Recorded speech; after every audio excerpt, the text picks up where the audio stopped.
हम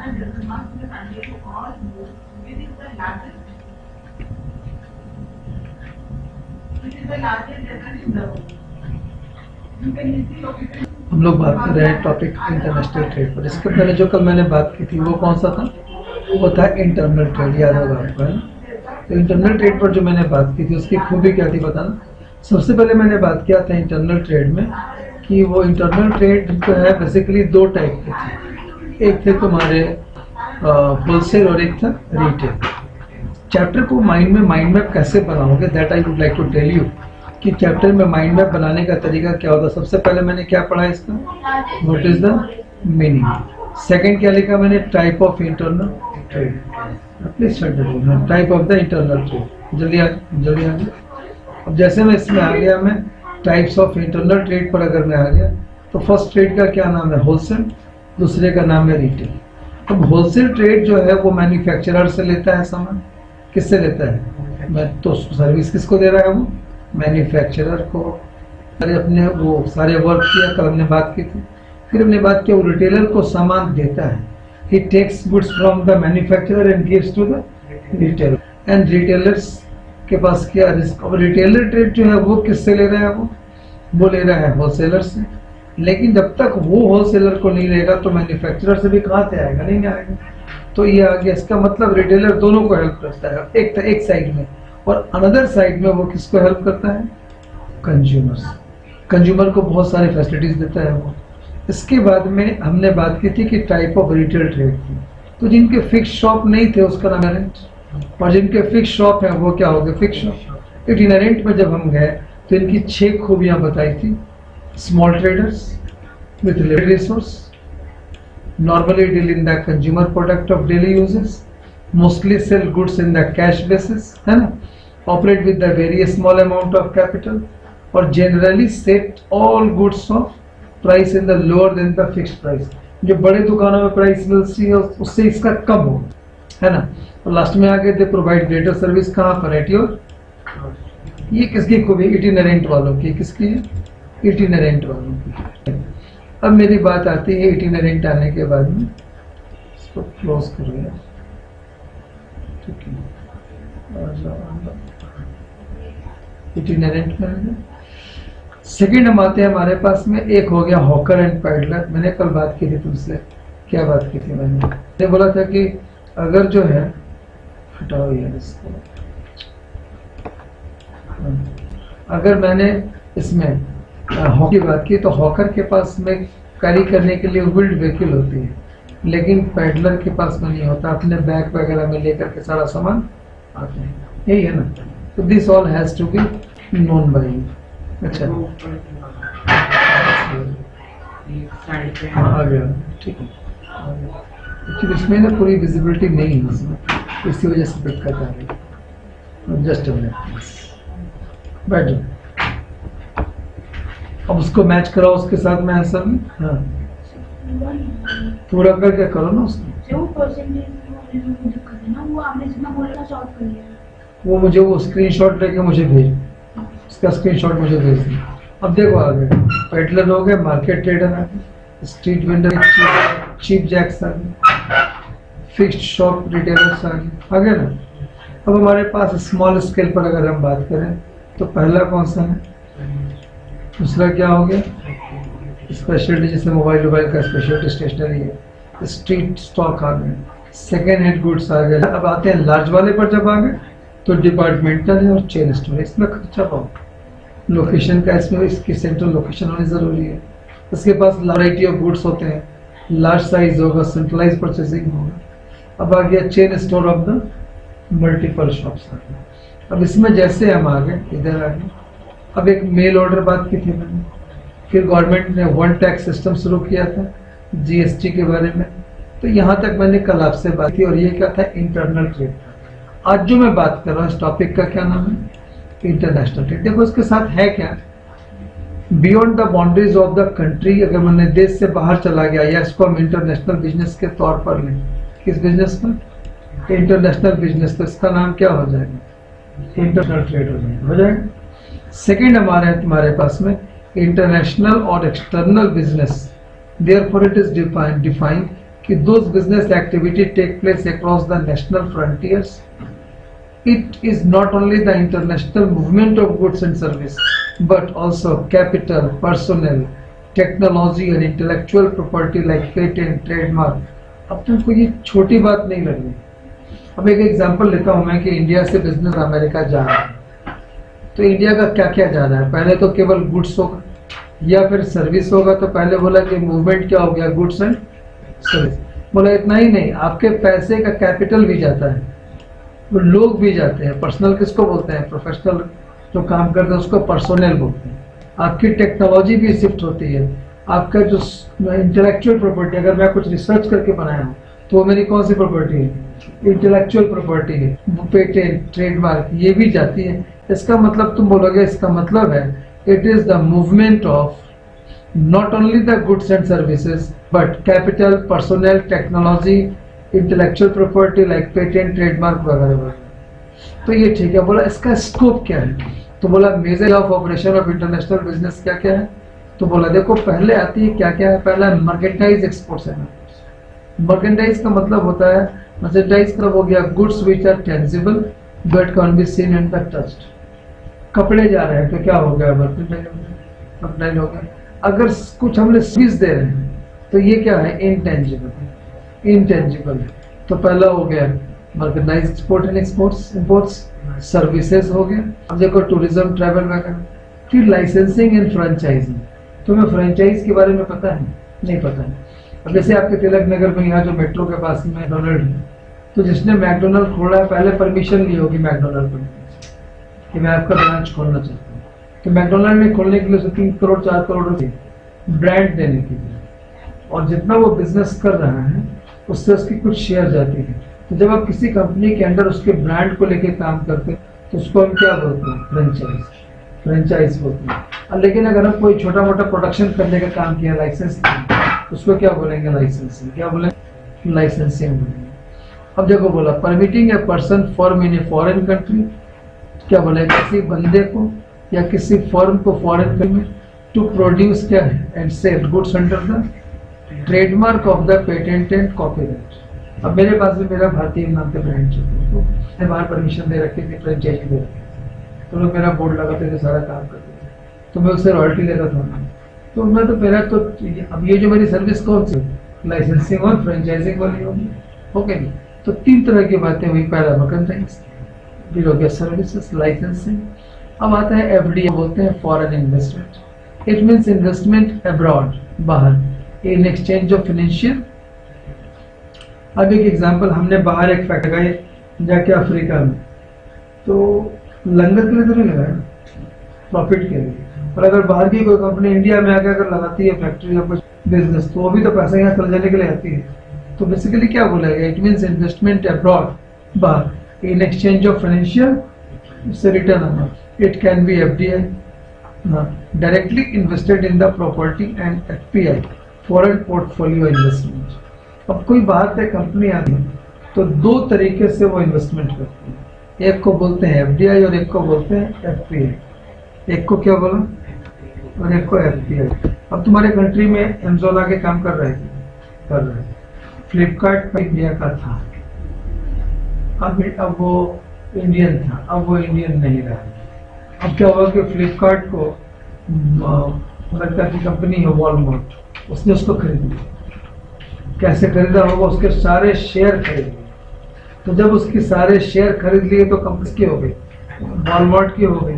तो जब वो पूरा शेयर खरीद लेते हैं, चलती फिरती कंपनी का सारा प्रॉफिट उसके पास जाना लगता है, तो उसको हम लोग क्या बोलते हैं? FPI बोलते हैं। क्या बोलते हैं? Foreign portfolio investment. लेकिन ऊपर में क्या आगे आए, यहाँ पर अब सैमसंग की कंपनी नोएडा में आ गई, तो उसने फैक्ट्री लगाने के बाद उसमें फैक्ट्री बनाया, काम शुरू किया, प्रोडक्शन किया, ये किया, वो किया। तो वो कौन सा हो गया? Foreign direct investment. एक में चलती फिरती कंपनी को खरीद ले रहे हैं तो FPI हो गया, और एक में पूरा जीरो से काम कर रहे हैं तो उसको क्या बोलेंगे? Direct investment. को पलट दो। हाँ, अब मैं यहाँ पर एक डिफरेंस यहाँ पर आपको दिखाता हूँ। मैंने बोला डिफरेंस बिटवीन, एक मिनट, डिफरेंस बिटवीन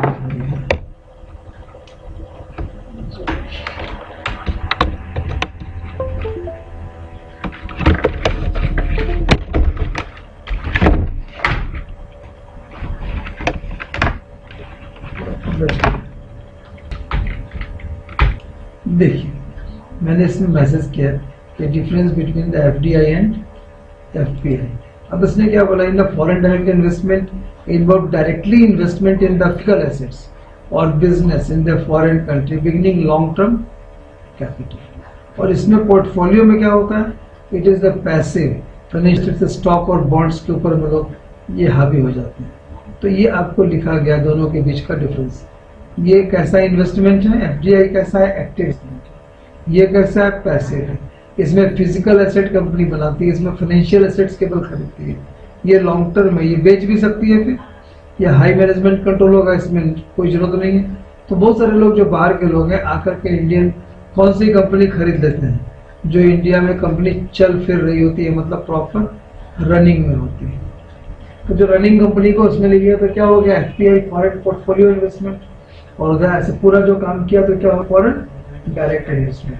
फिर से तुम्हारे पॉइंट पर मैं आया कि हम बोल रहे हैं स्कोप क्या है, पहले मर्केंटाइज, फिर होगा सर्विस, फिर लाइसेंसिंग, फिर फॉरेन इन्वेस्टमेंट्स। अब हम जब बात करते हैं आपसे तो देखिए यहाँ से आपको छोटी छोटी बातें आपको एक दिखा रही है।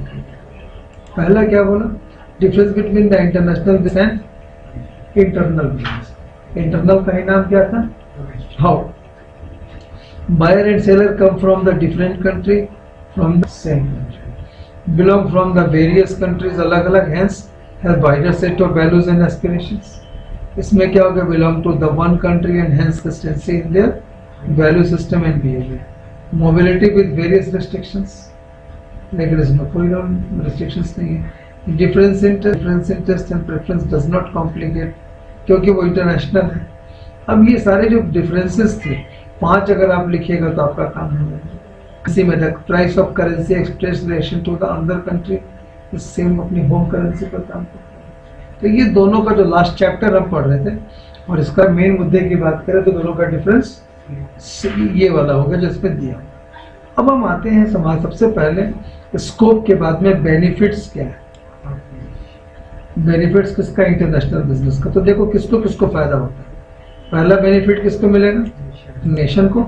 दूसरी बेनिफिट किसको मिलेगी, फर्म्स को। तीसरी बेनिफिट अपने दो को लेकर चलते हैं। अब याद करो रिटेल में जो होलसेलर था किसको किसको बेनिफिट दे रहा था और रिटेलर को दे रहा था। यहाँ पर जो होगा किसको किसको, नेशन को भी और फर्म को। नेशन को क्या फायदा होगा, इन्वेस्टमेंट आएगी, यहाँ पर पैसा आएगा, यहाँ पर फंड्स आएंगे, यहाँ पर एम्प्लॉयमेंट बढ़ेगी, यहाँ पर फैक्ट्रियाँ बढ़ेंगी। और जो फर्म्स को क्या होगा पता है, उसको कंपटीशन रहेगा। अगर उससे अच्छा सामान कोई बनाने वाला आ गया तो भी अपना अच्छा बनाना शुरू करेगा कि नहीं, they will also start making the good one. अब देखिए यहाँ से बात कर रहे हैं, internal business helps a country earn foreign exchange which can letter use for the meeting the import of the other goods. अब इस बात को पकड़िएगा सर क्या बोल रहे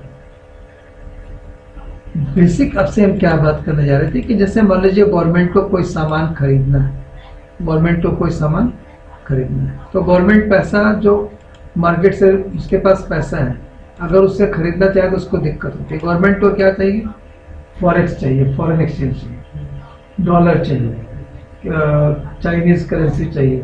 वहाँ का सामान चाइनीज में पे कर दिया, उसका डॉलर में पे कर दिया। यूनिवर्सली ऐसे डॉलर सब जगह एप्लीकेबल है। अब देखो हमारे पास में बात कर रहा था कि फॉरेक्स क्यों जरूरी है। मैंने बोला forex reserve of India today, forex reserve कितना है इंडिया के पास में। तो बोला कितना फॉरेक्स रिजर्व है, तो बोल रहा है कि India forex reserve up by $8 billion. अब 7.041 बिलियन है जनवरी 2023 होना चाहिए, आज 23 जनवरी का डेटा है। तो बोला इतना पैसा इंडिया में बढ़ा है, ठीक है भाई। अब मैंने बोला भाई फॉरेन रिजर्व 2010 कितना था, बोलना 217 में। 2014 में कितना था, 2014 में कितना था, 13 ले लेता हूँ। 14 में तो ये बंदा भाई 292 बिलियन। अब ये 10 से 11 साल में कितना पहुंचा, 700 पार कर। और 700 पार करने के पीछे इसका मतलब मैं आपसे क्या बताना चाहता हूँ कि गवर्नमेंट पे जब कोई कंपनी इन्वेस्ट करती है तो डॉलर यहाँ देगी कि नहीं, तो गवर्नमेंट के पास क्या पड़ जाता है, गवर्नमेंट क्या अर्न करती है और फॉरेन एक्सचेंज का इस्तेमाल करती है। कोई मान लो राफेल हवाई जहाज लेना है, कोई डिफेंस डील करनी है, कोई प्रोडक्ट मंगाना है, क्योंकि इंडिया में पेट्रोल की तो किल्लत, पेट्रोल बाहर से आता है, तो पेट्रोल के बजाय हम लोग क्या लेते हैं, क्रूड ऑयल लेते हैं, तो क्रूड ऑयल का पेमेंट तो करना है आपको, फॉरेक्स चाहिए। तो नेशन को सबसे बड़ा फायदा क्या हुआ, country to earn foreign exchange. बाद में गवर्नमेंट उसका क्या यूज करती है, पेमेंट करने में, इम्पोर्ट्स के लिए, ठीक है। सेकेंड बात क्या, produce what your country can produce can more efficiently and trade surplus production. अब बोला यहाँ पर वो प्रोडक्शन वाला है जो आपके कंट्री में हो सकता है। अब तुमको ये मैं जैसे अभी डेटा दिखा रहा था, अब हमने बोला कि production of Apple phone, apple in India. अब एप्पल लिखेंगे तो इस सेव समझ जाएगा, है ना, एप्पल फोन। अब आपको बता रहा हूँ कि इंडिया क्यों आया हूँ, देखो ये। अब इसने बोला, क्या बोल रहा है देखिए, Apple has rapidly expanded iPhone manufacturing in India, producing 20% of its global output 2025 में and with plan to reach 25% in 27 में, ऑपरेटिंग थ्रू द 5 प्लांट्स। यहाँ पर 5 प्लांट है।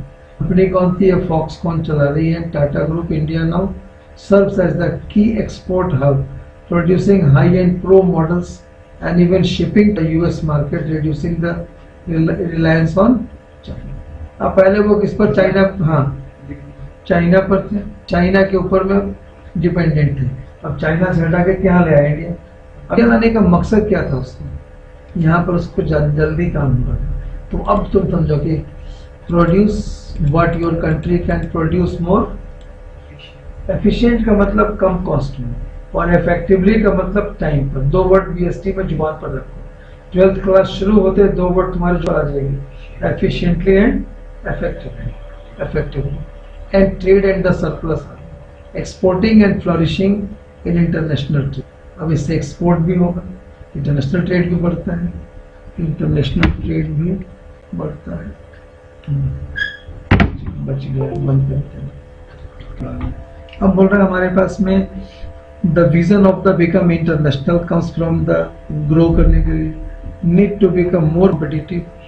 अब हमारे पास आता है, ये सबसे पहला किस पर बात आ गई, हम इस पर बात कर रहे थे, लगता है मेरे स्पेस दबाने से भाग गया था। सबसे पहला आ गया पावर, क्या लग रहा, इसको मैं ऑन कर लूँ।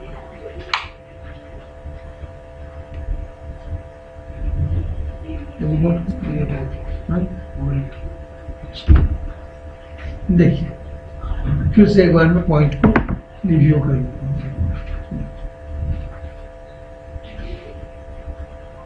पहला हमारे पास किसको बेनिफिट मिलेगा, नेशन को। दूसरा किसको मिलेगा, फॉरेन।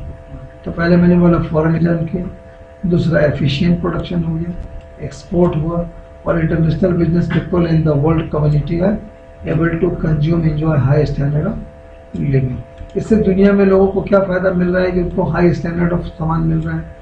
अब कोई हाई स्टैंडर्ड का सामान अगर यहाँ नहीं है तो बाहर से बन के आए, और अगर बाहर नहीं है तो यहाँ से बन के जाएगा। अब आईफोन पहले इंडिया में नहीं बनता तो बाहर से आता था, अब बनने लगा है तो यहाँ से बाहर भी जा रहा है ना, तो ये यहाँ की। अब आपको मैं छोटी सी बात इस पर शेयर कर रहा हूँ कि सबसे पहले इंडिया में आज से 15-25 साल पहले चले जाओगे तो कार केवल 2 ही 3 होती थी, एक एम्बेसडर, एक फ्लोर, एक अलग थी। लेकिन जैसे इंटरनेशनली शुरू हुआ काम तो बाहर की कार कंपनियां इंडिया में आ गई और काम करना शुरू किया।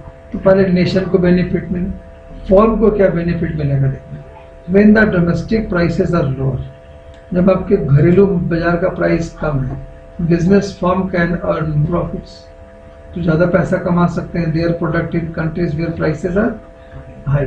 अब एक छोटा सा एग्जांपल आपको बोलो, मैंने हमारे पास में इंडिया में जो ये कौन सी मारुति की कौन सी गाड़ी, बलेनो आती है, हमने बोला मारुति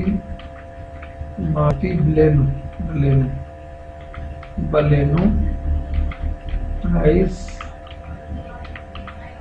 इन देखो कितना है, इट इज सेइंग 5.99 लाख से एक शोरूम स्टार्ट होगा, मतलब फ्लैट्स होंगे and goes up to 9.10 lakh. Okay, अब मैं इसी को बोलता हूँ, यही अगर नेपाल में कितने, बगल में नेपाल अलग कंट्री, वहाँ एक्सपोर्ट किया हूँ, वहाँ कितने का बोल रहे हैं, 35.99 लाख नेपाली रुपीस। ठीक है, 6 लाख से कितना हो गया, वहाँ 36 लाख हो गया। और तुम्हारे माइंड में आएगा कि सर ये INR to NPR कितना है, INR to NPR कितना है, 1.61। इसका मतलब रेट तो कायदे से 15 लाख होना चाहिए था, 16 लाख होना चाहिए, लेकिन क्या है, ये हो गया, कोई बात नहीं। अब मैंने इसी को अगर आपको खोजा मैंने कि ये पाकिस्तान में कितने का है, कितने का होगा, जरा अंदाज से बताना, नहीं आइडिया है, हम पाकिस्तान हम भी नहीं गए से। देखो कितने का बोल रहे हैं, बताओ कि what is the price of Baleno in Pakistan, कितना है लोगों, उठाओ कितने का दिखा रहा है, 44 लाख, छुट्टी है 47 लाख हमारे यहाँ, तो इसमें तो BMW आ जाता है। अब इसके बाद तुमको यही बताना चाह रहा था मैं कि due to international business people, sorry इसके बारे में, they can earn more profit by selling their products in countries where prices are. अब बोला making use of surplus production capacity, ठीक है। अब जो उनके पास एक्स्ट्रा प्रोडक्शन कैपेसिटी है, तो उससे इम्प्रूव क्या कर रहे हैं, अपनी प्रॉफिटेबिलिटी। अब ज़्यादा प्रोडक्शन हुआ तो बाहर ज़्यादा बेचेंगे, जैसा मिलेगा नहीं मिलेगा, तो प्रॉफिटेबिलिटी बढ़ेगी नहीं बढ़ेगी। ये किसको फायदा हो रहा है, फर्म को पहला फायदा हुआ कि लोअर कॉस्ट में हो रहा है, तो हम पैसा दिए, प्रॉफिट बढ़ गए। Thank you. थर्ड आ गया, when demand in the home country gets saturated, जब आप डिमांड आपके होम कंट्री में कम हो जाती है, सैचुरेट मतलब लगभग थक जाती है, then company can think to grow the prospects in the developing countries. अब बोला when competing in the domestic market is very intense, internationalization seems to be the only way to achieve the growth. बोला जब domestic country में compete करना मुश्किल होता है, तो उसको कहाँ इंटरनेशनलाइज हो जाने से फायदा मिलता है कि बाहर भी जा सकता है ना। तो बोला the vision of become international come from the target to grow the need to become more competitive. अब जब बाहर से लोग आ जाएंगे तो आपको क्या करना पड़ेगा, मोर कॉम्पिटिटिव। इनके अपने पास जो बना के बेच रहे हैं दुनिया ले रही है, अब देख रहा भाई ये तो दूसरा कंपनी है तो बढ़िया दे रहा, तो आपको भी बढ़िया बनाना पड़ेगा। तो आप बढ़िया बनाएंगे तो आप क्या बनोगे, कॉम्पिटिटिव बनोगे। तो ये दो फायदा आपको, पहला बेनिफिट किसको मिला, नेशन को, दूसरा बेनिफिट किसको मिला, फर्म्स का। अब आती है बात की export trade. Exporting refer to the selling of goods and service from the home country to foreign country. So export is the function of the international trade. but the export trade क्या है, international trade where goods produced in one country are shipped to the other country for sale or trade। बन रही है कहाँ, एक country में, लेकिन ship होके जा रही है कहाँ, दूसरी कंट्री में। अब देखो सबसे पहली बात, अब यहाँ का काम शुरू होता है। क्या शुरू हो रहा है, एक्सपोर्ट ट्रेड करते कैसे। तो सबसे पहला क्या लिखा है, वो एक्सपोर्ट ट्रेड पहला प्रोसीजर है, receipt and inquiry and sending. इसको ना ऐसे समझोगे, मैं बात कर रहा हूँ, मैं एक्सपोर्ट करना चाहता हूँ, तो मुझे सबसे पहले गवर्नमेंट से एक लाइसेंस लेना पड़ेगा, उसको बोलते हैं IEL, import export license number लेना पड़ेगा। जब मैं ले लेता हूँ इंपोर्ट एक्सपोर्ट लाइसेंस, तो मैं अपने लिस्टिंग करूंगा कि मेरा सामान यहाँ पर हमको बेचना है, हमारे पास ये चीज़ है। तो जब मैं लिस्ट करूंगा तो कोई बंदे को पसंद आए, पसंद के बाद वो हमारे पास क्या भेजेगा, इंक्वायरी। अब जैसे मान लो मैं यहाँ पर, मुझे कभी कभी मन किया, देखो कि मैं एक बार अलीबाबा में डाल दिया था, ये रिक्वायरमेंट डाली थी मैंने। अब उसके बाद से अलीबाबा ने मेरे एकदम मेरे ईमेल को छल्ली बाबा कर दिया। देख रहे हो, ये देखना इतने ईमेल भेजता है, देख रहे हो, अलीबाबा भूलनी के पागल बना दिया मुझे। ठीक है, अब मैंने बोला था कि दिस वीक हॉट पिक्स, क्या क्या सामान दिया है, क्या बोलता है, लक्स फॉर द लिस्ट। अब ये हमारे पास में, अभी अलीबाबा क्या एक्सपोर्टर है, तो सामान की उसकी लिस्ट आ गई। You have a unclaim benefit 20 shipping credit dollar आपको दे रहा हूँ, नहीं चाहिए मुझे, अब क्या हो गया कि जो चीजें अब लिस्ट की है, तो लिस्ट करने से सबसे पहले बंद को क्या करेंगे, इंक्वायरी, तो मेरे पास ये सामान मुझे चाहिए, तो आपको उसका ना एक प्राइस बना के भेजना होता है। उस प्राइस को क्या बोलते हैं, कोटेशन। क्या बोलते हैं, कोटेशन। तो इंक्वायरी उधर से आएगी, किधर से, जिसको आपका सामान इंपोर्ट करना है और आप क्या हो, एक्सपोर्ट। तो इंपोर्टर आपसे इंक्वायरी करेगा, आप उसको क्या भेजोगे, कोटेशन। तो बोला एक्सपोर्टर गेट्स एन इंक्वायरी, आपको मिला। और sending quotation the form of proforma invoice, एक डॉक्यूमेंट है जिसमें सब कुछ लिखा रहता है। क्या लिखा होता है, price, quality, grade, size, weight, mode of delivery, कैसे जाएगा सामान, type of packing, payment term, सब लिखा होता है। इसी को जब सब कुछ मिल है तो ये प्रोफॉर्मा इनवॉइस के फॉर्मेट में, इसको हम लोग क्या बोलते हैं, कोटेशन बोलते हैं। पहला बात दिमाग में आ गई, आपके पास में आ गई। अब आपने उसको भेजा, फॉर एग्जाम्पल मान लो आप टी शर्ट का काम करते हैं, आपको बोला कि भाई मुझे कुछ 1000 टी शर्ट चाहिए, तो आप क्या क्या भेजोगे कि मेरे पास इस प्राइस का है, फलाना फलाना का है, फलाना साइज का है, फलाना हम डिलीवरी करेंगे, ऐसे पैकिंग करेंगे, सब डिटेल दोगे ना। तो डिटेल उसको पसंद आएगा तभी आगे काम बढ़ेगी, अगर नहीं तो पॉसिबल नहीं है। तो भेजा, आपने जो डिटेल भेजा वो क्या होगा, उससे जो आपसे जो पूछा था वो क्या थी, हाउ। सेकेंड आगे रिसिप्ट ऑफ द ऑर्डर और the intent, if the buyer is satisfied with the condition in the proforma invoice. अब बोल रहा है अगर बायर सेटिस्फाइड हो गया तो क्या करेगा, ऑर्डर प्लेस करेगा। और this order is also called indent. अब वो सेटिस्फाई हो गया तो आपको ऑर्डर भेजेगा, उसमें क्या क्या गुड्स, प्राइस सब भेजा कि मुझे ये सारा गुड्स चाहिए, इतने प्राइस में चाहिए, इतनी क्वालिटी में चाहिए। 2 स्टेप खत्म होगा। पहले में हालांकि 2 स्टेप। थर्ड में क्या होगा, आपको पता करना है कि जिसको हम सामान भेज रहे हैं वो पेमेंट करेगा भी कि नहीं, वो कहीं हमारा बिल डिजाइनर तो नहीं कर देगा। तो उसको चेक करते हैं, उसको क्या बोलते हैं, क्रेडिट वर्दीनेस। क्या बोलते हैं, हाउ।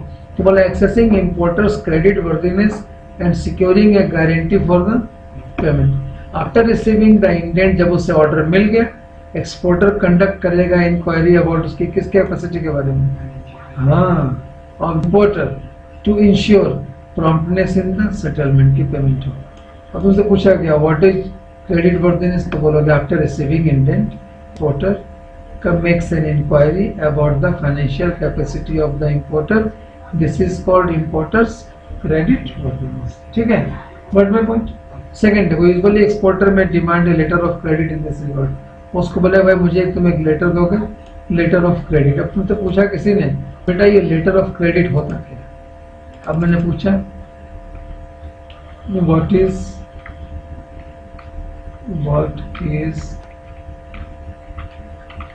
Letter of credit.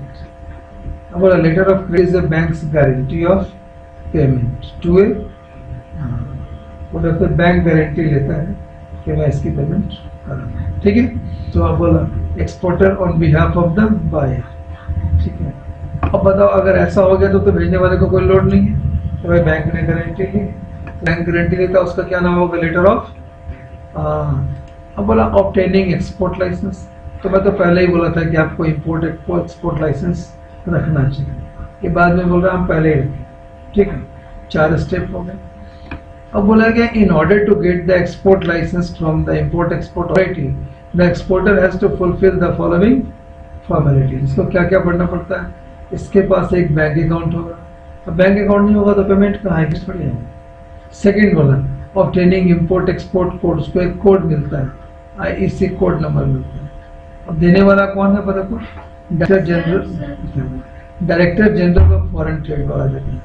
फिर registering with the appropriate export promotion council, export को प्रमोट करने के apparel export promotion council, council for leather exports, ये सब। अब लिखा registering with export credit and guarantee corporation to cover the risk of the. अब 4 जगह 4 काम। पहला इसके पास क्या होना चाहिए, हाउ। सेकंड उसके आईईसी नंबर, उसके बाद में प्रमोशन काउंसिल में रजिस्ट्रेशन होना चाहिए, और चौथा export credit and guarantee corporation के पास भी कवर चाहिए ताकि इसका पेमेंट का रिस्क ना रहे। चलो दिमाग में गई बात, देखिएगा तो अच्छा लगेगा। बुक में इतना इजी नहीं दिया, सिंप्लीफाइड दिया। अब बोला ऑब्टेनिंग प्री शिपमेंट फाइनेंस। देखो शिपमेंट हो गया सामान भेजना, तो भेजने के पहले मैन्युफैक्चर तो करना पड़ेगा ना, या तो दो ही चीजें, या तो मैन्युफैक्चर करेगा मतलब बनाए, या क्या करेगा वो जमा करेगा सामान मार्केट से। तो जमा करने को क्या बनेंगे, तो bank that prepayment finance to carry out the export production शुरू करेगा। अब उसको बोलते हैं प्रोडक्शन और प्रोक्योरमेंट। जमा करने को क्या बोलते हैं, हाँ procurement. The exporter makes ready the goods as per the specification जो उसको किसमें मिली थी, तो वो जो उसने कोटेशन को अग्री किया उसके अकॉर्डिंग काम करेगा। अब यहाँ पर प्रोडक्शन, अब देखो तूने सबसे पहले देखो पहले क्या था बताओ सर, इंक्वायरी एंड कोटेशन, दूसरा रिसिप्ट ऑफ इंडेंट, तीसरा हो गया एक्सेसिंग क्रेडिट वर्दीनेस और asking for the letter of credit, चौथा हो गया लाइसेंसिंग वाला का, फिफ्थ हो गया प्री शिपमेंट फाइनेंस, वो बैंक से लेगा कहीं से काम करने के लिए, छठा सामान जमा when the goods are ready. अब उसको इंस्पेक्शन किया जाएगा कि देश का बदनामी नहीं होना चाहिए, इसको बोलते हैं pre shipment inspection. In the foreign trade the quality of goods must confirm international standards, जो स्पेसिफाइड उसके अकॉर्डिंगली होना चाहिए। For this compulsory inspection by export, इसे इंस्पेक्शन एजेंसी का क्या नाम है, ये गवर्नमेंट या ये उसको करती है, क्या नाम है, एक्सपोर्ट इंस्पेक्शन एजेंसी आकर के क्या करती है, उसका प्री शिपमेंट इंस्पेक्शन। ठीक है, नेक्स्ट आ गया। अब बोलता है कि when all goods produced are subject to excise duty under the Central Excise and Tariff Act, but exporter goods are exempted, or if the paid it is the later refunded। अब इस बात को समझिए। सबसे पहले मैंने बोला व्हाट इज एक्साइज, ये बोला व्हाट इज एक्साइज ड्यूटी। छोटी छोटी बातें हैं आपको फंसाएंगी ना, इसको पहले पकड़ के रखिए। अब बोला गया excise duty is a tax on goods, ठीक है, tax on goods produced and sold within a country let at the point of manufacturing और सेल, जब उसको मैन्युफैक्चरिंग करेंगे। Unlike custom duty on imports, custom duty किन पर लगती है, इम्पोर्ट्स पर, जब बाहर से बने। It is an indirect tax meaning manufacturers pay it but passes the cost of the consumer through the higher prices. अब जो भी लेगा वो उसके जाएगा, ठीक है। अब आपके पास में आ गया हाउ इट वर्क्स, इसका मतलब फिर मैं वापस अपने काम पर आ गया। अब आपको जाकर अपने टैक्स क्लियरेंस बोला, कभी कभी आपको एग्जेम्पशन मिलता है, छूट मिल जाती है। क्यों छूट मिलती है, गवर्नमेंट बोलती है एक्सपोर्ट बढ़ाएंगे तो फायदा होगा, चलो इसको टैक्स में छूट। तो बोला अगर आप उसको पे कर भी देंगे तो आपको क्या आ जाएगा, वो refunded. So the exporter has to apply the excise commissioner export.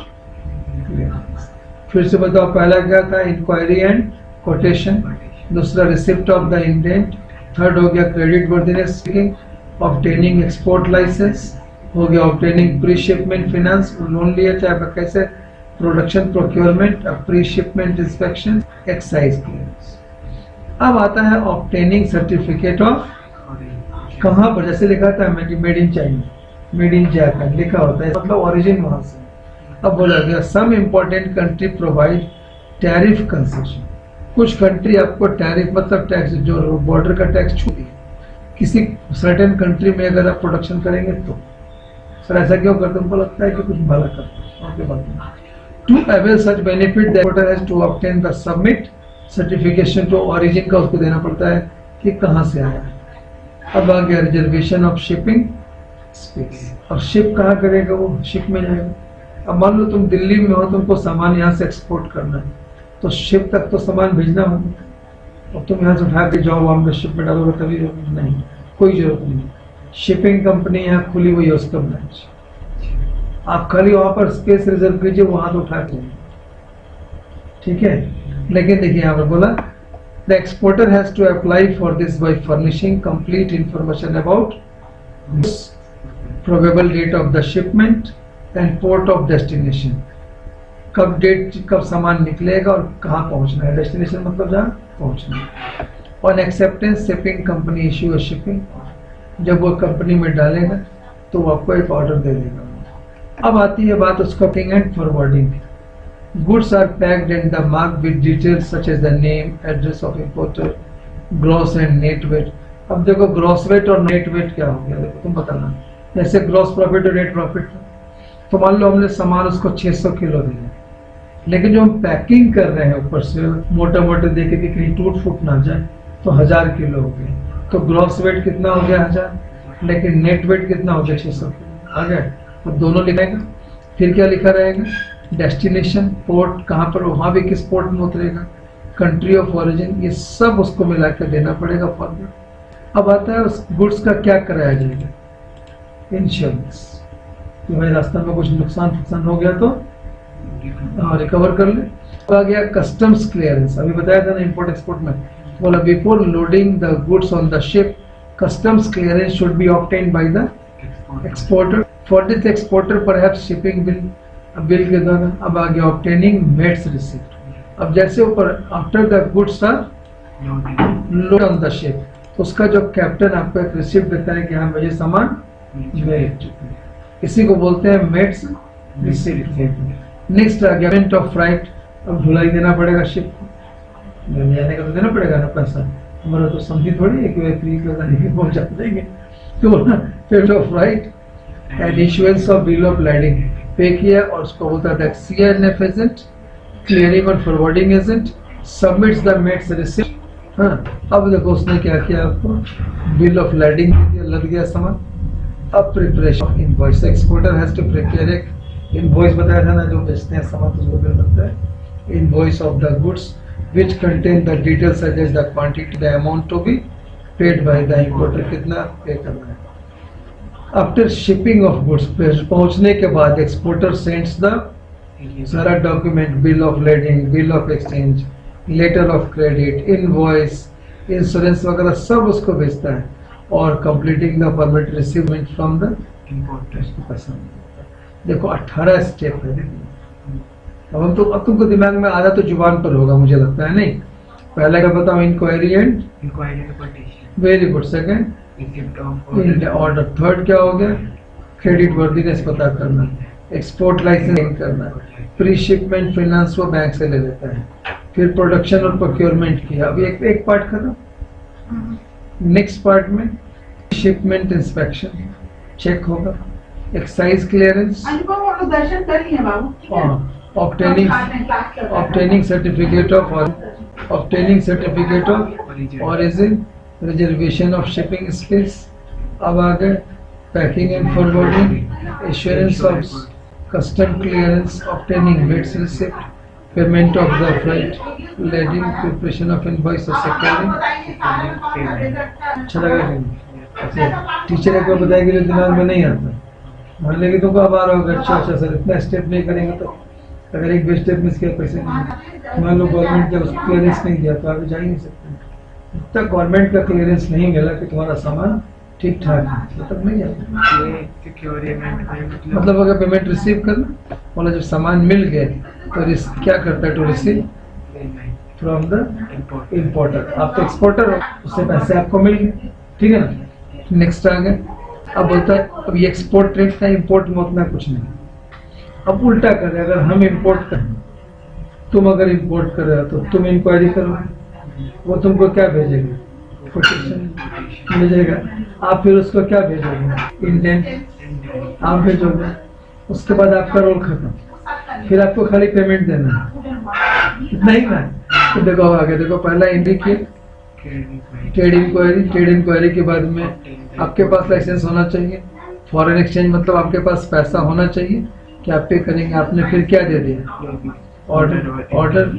अब ऑब्टेनिंग लेटर ऑफ क्रेडिट, क्योंकि उसको बंदा मांग रहा होगा, अपना पैसा जमा करके रखेंगे, जैसे उस शिपमेंट आपको मिल गई आप पेमेंट उसको दे देंगे, इंपोर्ट डॉक्यूमेंट, और उसको अराइवल ऑफ गुड्स हुआ और कस्टम क्लियरेंस होगा, आप उसको पेमेंट फिर रिपीट करना हो। देखो पहला सामान पहुंचना, वैसे आपको सामान मंगाते तो नहीं आता है पर कि अराइविंग सून, वही आता है ना। अब देखो यहाँ पर आके सबसे पहला क्या हो गया बताना, इंक्वायरी। इंक्वायरी के बाद में आपके पास लाइसेंस वही होना चाहिए, तो आपके लिए आपको वही DGFT था, क्या था, director general of the foreign trade था ना, उसमें ले लिया। IEC नंबर तो सेम है दोनों का, याद है। फिर बोला obtaining foreign, in import trade payment is made in the foreign currency. तो अब आपके लिए आपके पास अगर पैसा नहीं है तो आपको जमा तो करना पड़ेगा, आरबीआई से लेना पड़ेगा। अब आपने जब जमा हो गया, आप क्या करोगे, ऑर्डर प्लेस किया।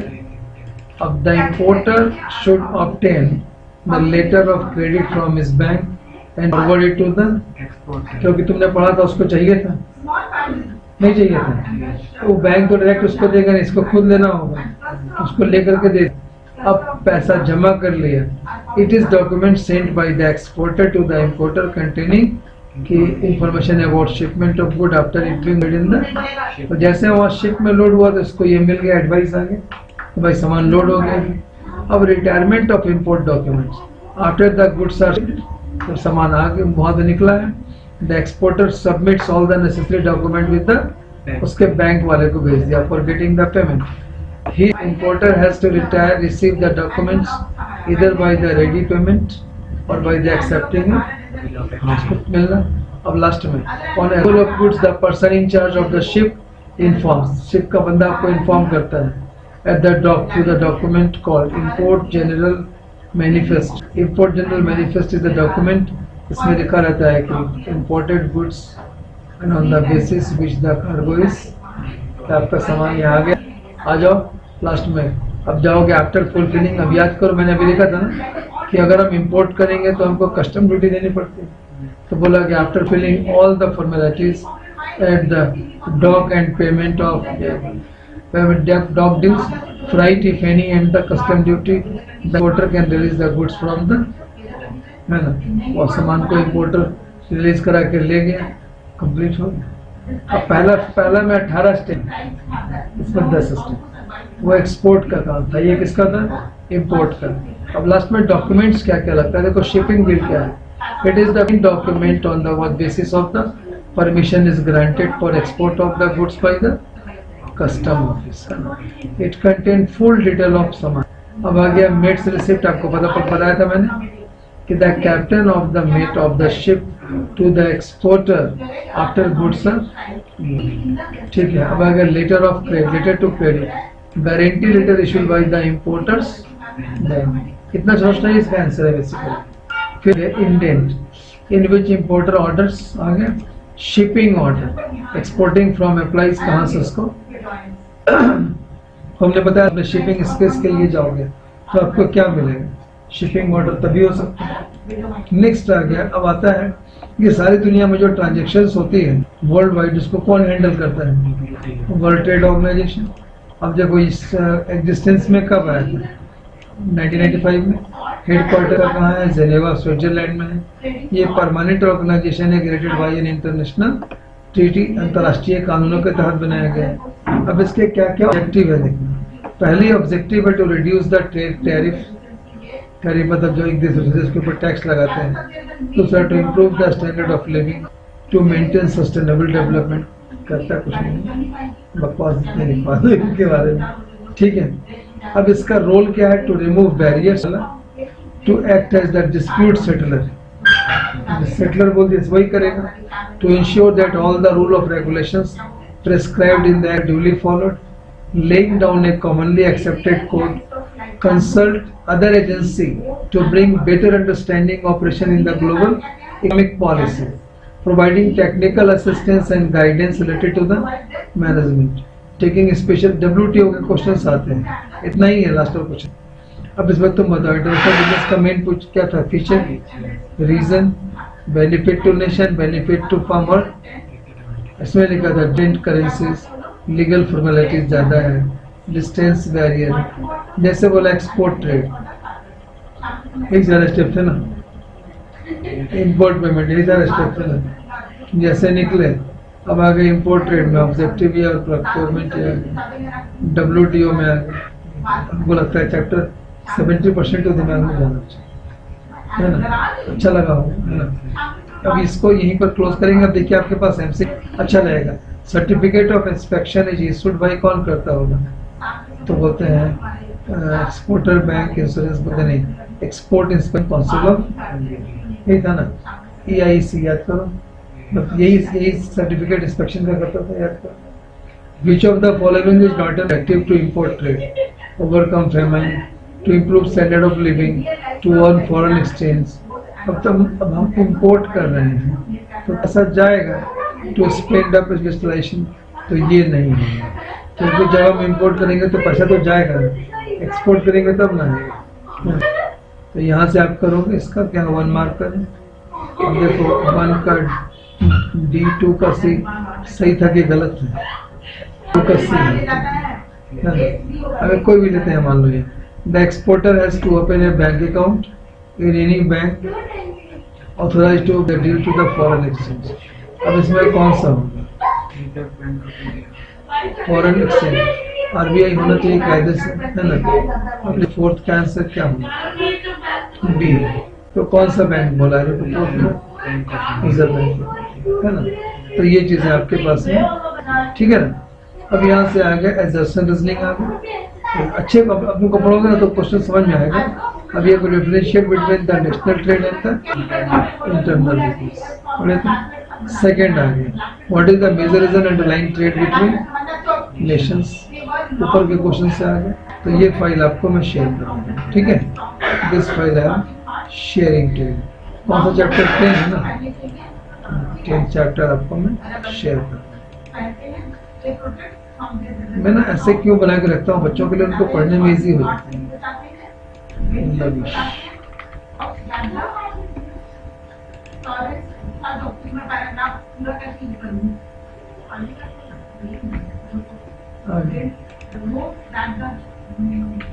Just